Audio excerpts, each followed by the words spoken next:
Welcome, everyone. I'm Madeline Schaefer. And I'm Bilal Taylor. And we'd like to thank you for coming to this presentation. This is part of AFSC's effort to show the impact of drones on communities around the world due to U.S. foreign policy. Thank you for supporting our work, and we hope that a great discussion will follow the presentation. This picture is of the Iraqi town of Al-Qut, sitting on the banks of the Tigris. And this is what Al-Qut would look like if we were sitting in a controlled trailer in Creech Air Force Base in Nevada, flying an MQ-9 over the town. As soon as there are crosshairs over Al-Qut, you can see how the whole way that we view the people who live there changes. They are no longer neighbors, co-workers, friends, lovers, parents, or children. They are targets. So really, this isn't just a presentation. It's also a call to action. Because without people from the U.S. speaking the truth about how our government has started to view more and more of the world as just targets for our missiles, then the group of people who we consider targets will keep growing until the whole world is in our crosshairs. AFSC is the physical expression of a commitment by the Religious Society of Friends to end the occasion for all wars. Drones are creating a whole new dynamic in the circumstances which can lead to violent conflict. And the risks for the U.S. to direct military firepower against a people technologically helpless to resist is dramatically reduced. In this call to action, we'd like to give some background and definitions on how drones work today, and some of the concerns that AFSC has with their use, and then share some stories from people affected by U.S. drone warfare. To start off, what exactly is a drone?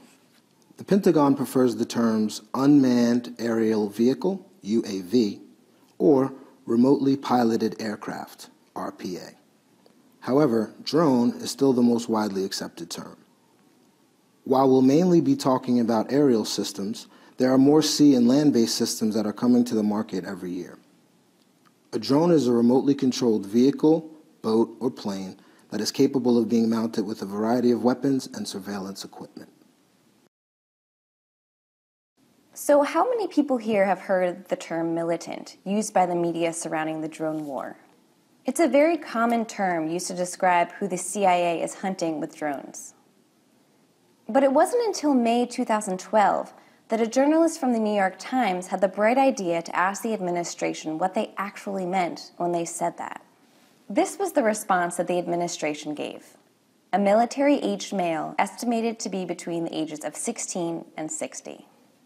So any man who fits into that category, who is hit by U.S. bombs, can be called a militant by the U.S. government, precluding any claim to civilian status. This is called a presumption of guilt. Drone strikes fall into two different categories: personality strikes and signature strikes. This strike is a targeted killing, a bomb dropped to kill one person whose identity is known on the ground. Originally conceived of by the Israeli government during their targeted killing campaigns in the 1980s and 1990s, the CIA has started using this technique since 1998. Ironically, 3 separate executive orders, 11905, 12036, and 12333, banned U.S. involvement in assassination, which is what a personality strike is. After 2007, signature strikes became the majority of drone attacks. Former pilots talk about the experience of hovering over villages for days, staring at miniature figures on the screen go about their daily business. When the analysts determined that a certain pattern was suspicious enough, a strike was authorized. Here is a joke that was told by the State Department, as reported by the New York Times. The CIA thinks that every time they see 3 guys together doing jumping jacks, it's a terrorist training camp. To get a sense of how we ended up using drones in this way, we need to go back to the origin of the policy, in the days after 9/11, with the Bush administration gearing up for all-out warfare. Congress overwhelmingly voted in favor of the Authorization for the Use of Military Force, AUMF. Essentially, the AUMF allows the U.S. military to engage in military action against those who perpetrated the 9/11 attacks. As is well known, Al-Qaeda was behind the 9/11 attacks. But we don't call the conflict that we've been embroiled in the war on al-Qaeda. We call it the war on terror. What does that mean exactly? Who does the U.S. government view as responsible for 9/11 and the other terror attacks against the U.S. and other countries? Well, we didn't actually know who was covered by the AUMF until 2012. Al-Qaeda, the Taliban, and who? All associated forces? What does that even mean? So, if the CIA trained bin Laden back in the 80s during our secret war against the Soviet Union in Afghanistan, is the CIA an associated force? The genius behind this ambiguous language in the NDAA is it can easily push groups into the status of associated forces. This ambiguity ensures that the Pentagon never really has to justify any military action we take by simply using the magic words associated forces. The big question is, what are the implications of the 2012 NDAA for the eventual end of the war on terror? So this video we'll show next will be covering the policy development of how targeted killings via drones developed. This is journalist Jeremy Scahill reporting for The Nation magazine. An interesting question is who approves these drone strikes or these targeted kill operations. Historically, when a targeted covert action that resulted in killing was going to be authorized, it would require some form of presidential authorization known as a lethal finding.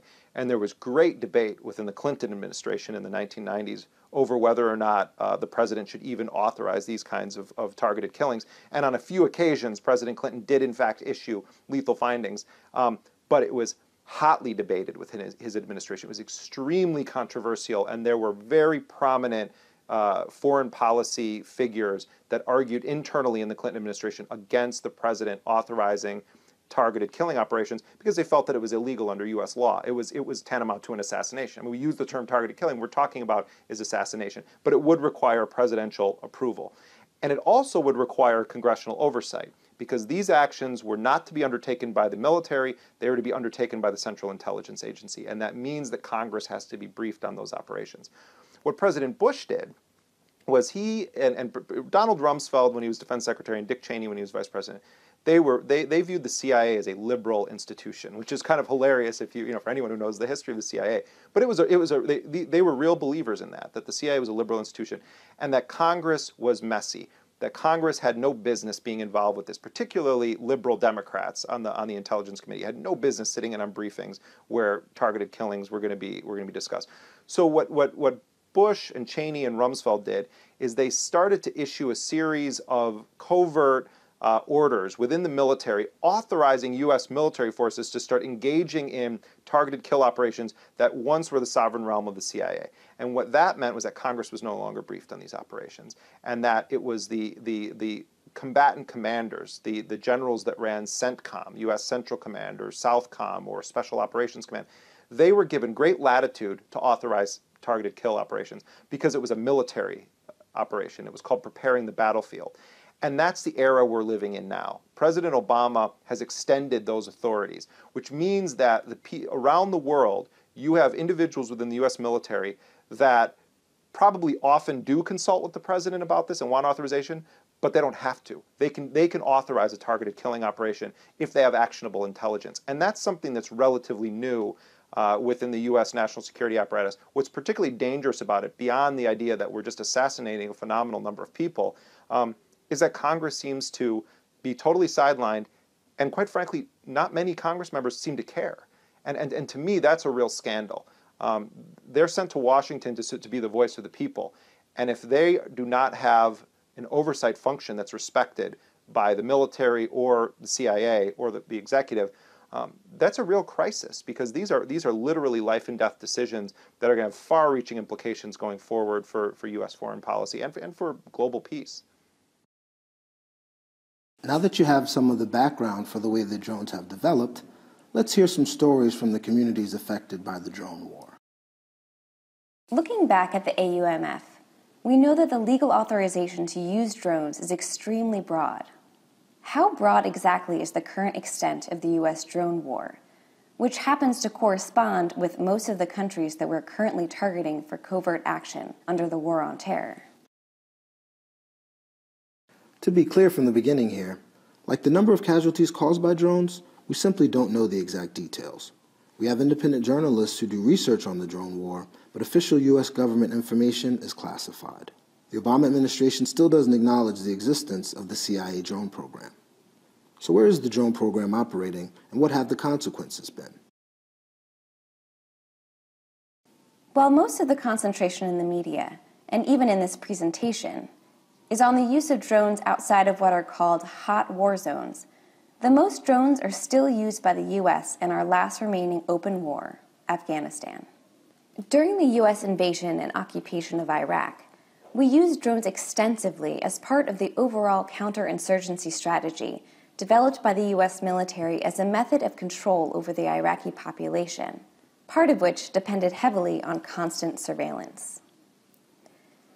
Pakistan is now the epicenter of the drone war.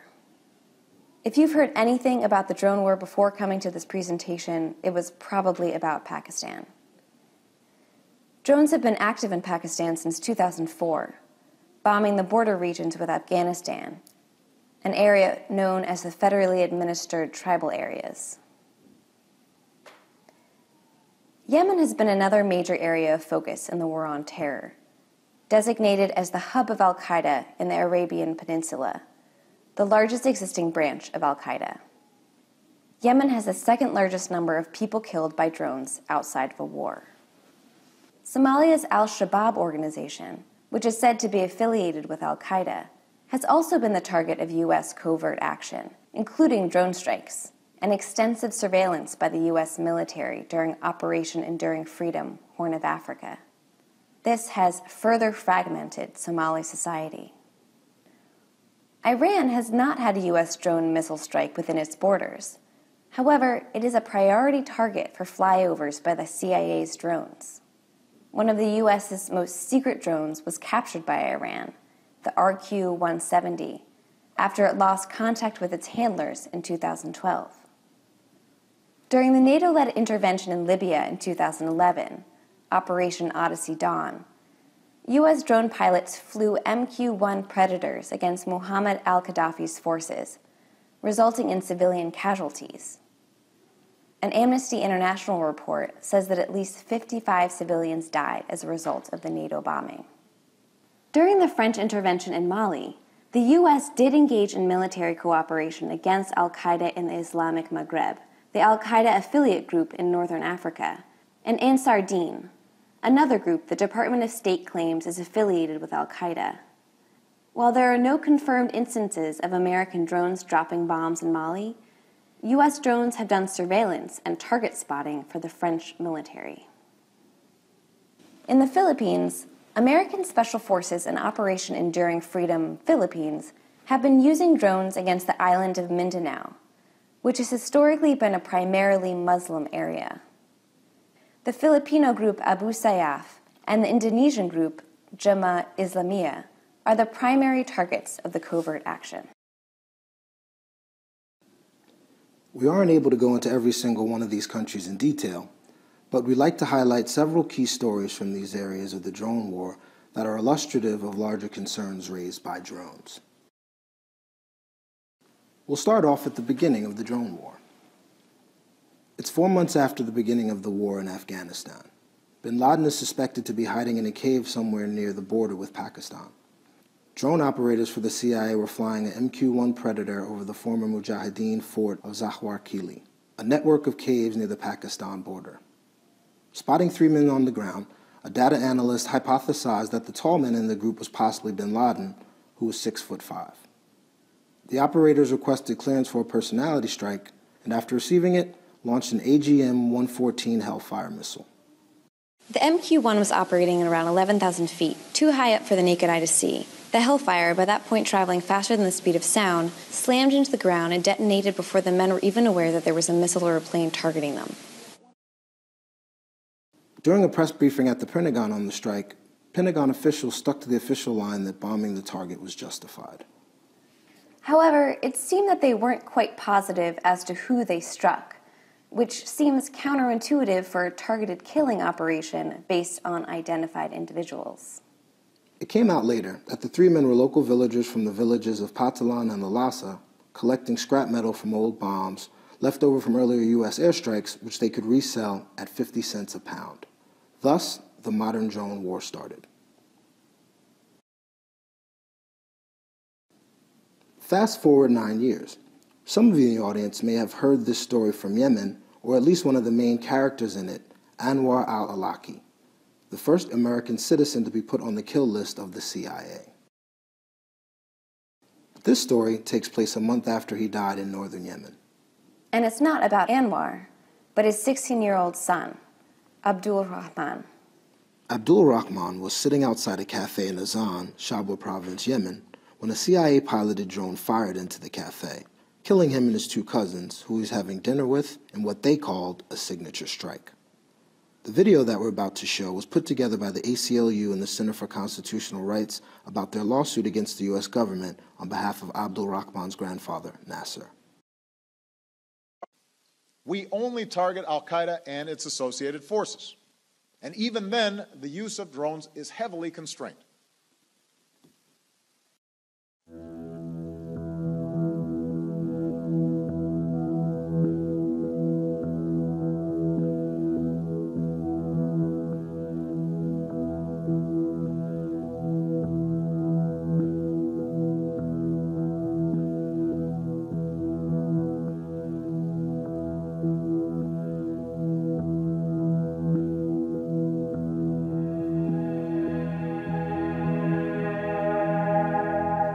I want Americans to know about my grandson, that he was a very nice boy.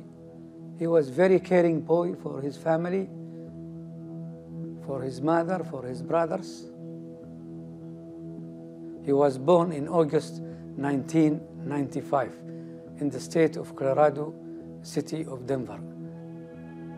He was raised in America when he was a child until he was 7 years old, and I never thought that one day this boy, this nice boy, will be killed by his own government for no wrong he did, certainly, because how can a 16-year boy will do anything wrong against anybody? My grandson was killed on Friday at 9:00 p.m. Yemen time. I never thought that something like this will ever happen, but it happened, and especially from the United States of America, who only 2 weeks before that killed my son Anwar. For Anwar, we expected that something will happen. But regarding Abdurrahman, we never thought that he will have the same faith like his father. Abdurrahman left the capital of Yemen, Sana'a, in order to find something about his father, because he knew that his father was being targeted by the American government. He thought maybe at least he can have some contact with his father. And he was killed in a place called Azzan, which was more than 400 kilometers from the place where his father was killed. So it has really tremendous impact on us that small boy being killed by an American drone away from his home, away from his family, and he didn't get even the best burial we could have hoped for, because his body was cut into pieces. So for me and for my wife and my whole family, we were really in a very sad situation, and we are still suffering until today.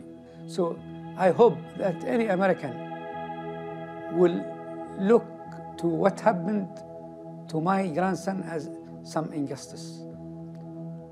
And they should really talk against something like this.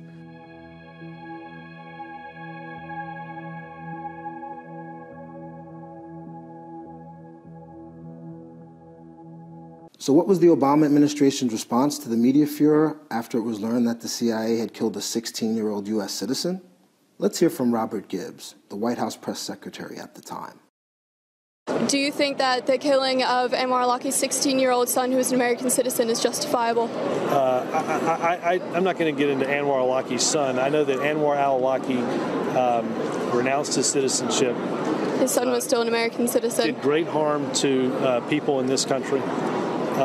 And was a regional al-Qaeda commander hoping to inflict harm and destruction on people that share his religion and others in this country. And that's an American citizen that's being targeted without due process of law, without trial, and he's underage, he's a minor. I would suggest that you should have a far more responsible father if they're truly concerned about the well-being of their children. I don't think becoming an al-Qaeda jihadist terrorist is the best way to go about doing your business. So I don't know about all of you, but I can't imagine something more reprehensible than blaming the wrongdoings of the father on their children as an excuse for killing them.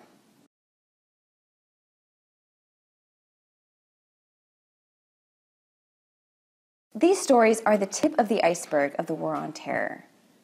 There are so many other incidents that we may simply not know about because of the extreme secrecy that this war has been fought in, partially to keep a war-weary American public from demanding that our resources be put back into our communities rather than fighting terrorism, a threat that kills less people in the U.S. every year than bee attacks. The question remains of how this new tactic of ours will come back to bite us. Will the U.S. applaud Chinese military drone strikes on Tibetan separatists in India, or Russians bombing Chechen militants in Norway, or Cuban missiles blowing up cars full of anti-Castro fighters in Miami? Because the precedent has been set, and once more people start using drones for targeted killings, the old excuse of do as I say, not as I do will not cut it. Ultimately, we've tried bombing al-Qaeda into dust unsuccessfully for almost 16 years. Clinton tried back in '98 after the embassy bombings. We've tried the hammer approach of the Bush years, and we've tried the scalpel approach of Obama. None of it has caused al-Qaeda to disappear or anti-American sentiment in the Muslim world to lessen. Chasing high-level al-Qaeda targets by lobbing missiles where the CIA has heard rumors of their presence has only ensured a trail of collateral damage with few results other than grieving families with a desire to take revenge, easing recruiting grounds for extremists.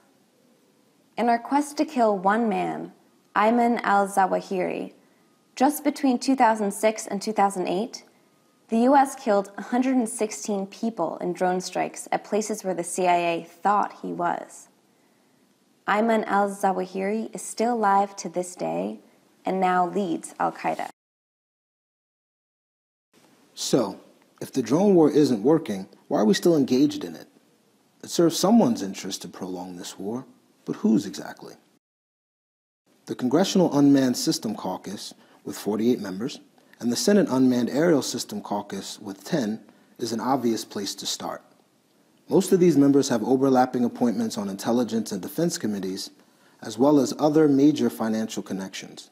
According to the Center for Responsive Politics, drone-related campaign donations since 2008 total over $8 million. AUVSI advertises itself as an international nonprofit organization dedicated to promoting and supporting the unmanned systems and robotics industry through communication, education, and leadership. It also serves as the primary advocacy voice on Capitol Hill, acting as the main lobby point for most of the drone industry. Most of their lobbying efforts have been focused on homeland security and defense markets, and they're behind the push to open U.S. airspace to drones by 2015.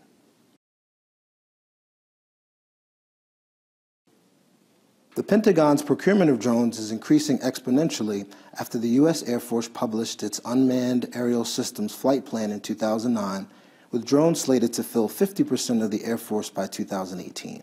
It is a safe bet to assume that many companies will be competing to get their slice. If you look at the numbers, you can see the attraction that these companies might have to securing their revenue stream. And that's just in the U.S. The Teal Group, a defense industry research group, provided these figures. This raises the question, with $94 billion at stake, what will these companies be willing to do? If these companies, some of the largest arms manufacturers in the world, are depending on a steady demand for the weapons they sell to return a profit to their shareholders, then isn't there an incentive for these companies to lobby for these weapons to be used? This would have been restricted, at least somewhat, before the 2009 Supreme Court case Citizens United versus the Federal Elections Commission. But since Citizens United, spending has gone unchecked. In the era of dark money groups and super PACs, is there now an opening for direct foreign policy lobbying by the defense industry? Because according to the first commandment of capitalism, honor thy profit margin, it certainly would be in their interest to do so. For those people at the height of power and influence, at the point where $94 billion comes into the picture, what is the life of a few Pakistani villagers or Somali shopkeepers? Congress and the military-industrial complex have always had a tight relationship, and there have been questions about the amount of influence that they have on each other. But in this new era, these connections have been made simultaneously stronger and more obscure. President Eisenhower warned about the military-industrial complex in his farewell address in 1961. That warning is still important today. Because once we give a president unlimited authority to put anyone to death by simply saying national security threat and keeping secret all the evidence against that person, we should realize that some groups will become very rich and powerful, providing the president with that ability, while other people pay. Thank you for attending this event, and we hope that all of you have an enriching discussion and that you take action in the ways that you are able to stop drone warfare.